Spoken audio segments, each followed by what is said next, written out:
Full batteries commanded by captains, each cannon with its own two-wheel vehicle carrying its ammunition chest behind it. On the Confederate side, we have all black wrought iron, cast iron rifle guns.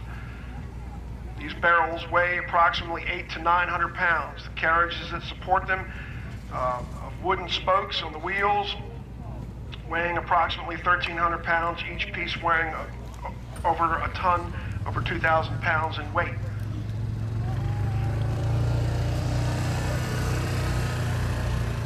The artillery crew prepares for fire by dipping long sticks called rammers with sponge on the end in buckets of water, swabbing out the barrels to extinguish any sparks or embers from previous shots, and also cooling the barrels.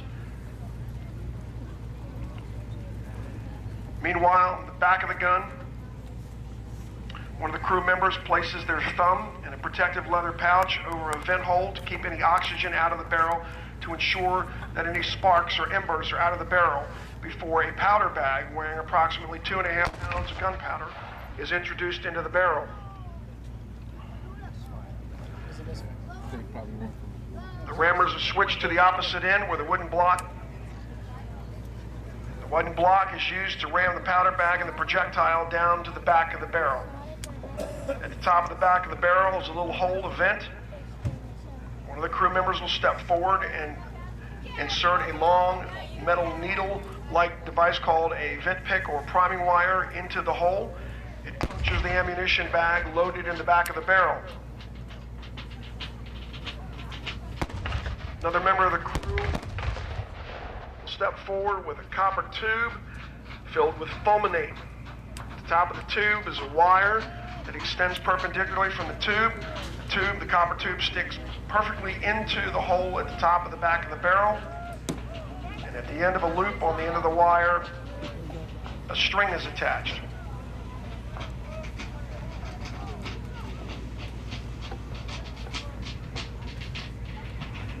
The other end of the string is a wooden block. It's called a lanyard. It allows the gunner to stand clear of the wheels. When he pulls the lanyard or the string, it pulls the wire on the friction primer. That creates a spark. That's where the friction comes in. The spark goes down through the copper tube full of fulminate directly into the powder bag. And then you have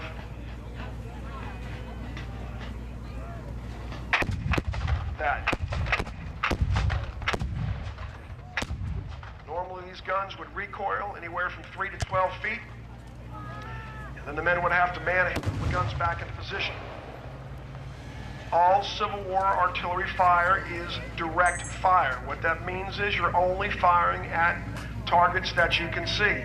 It's not like the modern military today with indirect fire where your target might be 25 miles away and you have forward observers with binoculars rating the coordinates back to the guns. These black rifle guns during the Civil War could fire accurately at about 1.5 miles, meaning they could hit what they're shooting at about 1.5 miles at extreme range. Civil War artillery could fire at a distance of 2 miles, not really hitting what you're shooting at beyond 1.5 miles.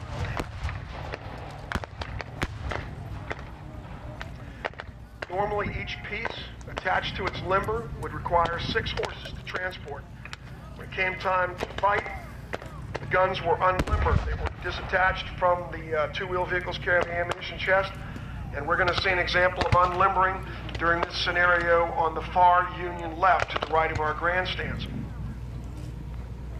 These artillery men, if they're an effective crew, fire at about the same rate this soldier could fire his rifled musket. That would be about 2 to 3 well-aimed shots per minute.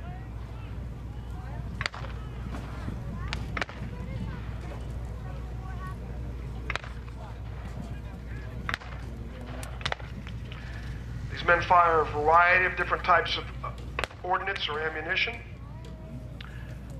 They fire solid shot, which is just like a small bowling ball or high school varsity boys track and field shot put. Solid shot is excellent against enemy cannons, counter battery fire. If you get a nice hit on a wooden enemy cannon carriage with a solid shot, it's going to disable that gun. Solid shot is also good against enemy posted in trees. Solid shot breaks up the branches and turns the branches into weapons in their own right. However, if you're firing against massed troops making a charge across the field, you might want to switch to exploding shell. Cannons with fuse attached when they are loaded in the barrel.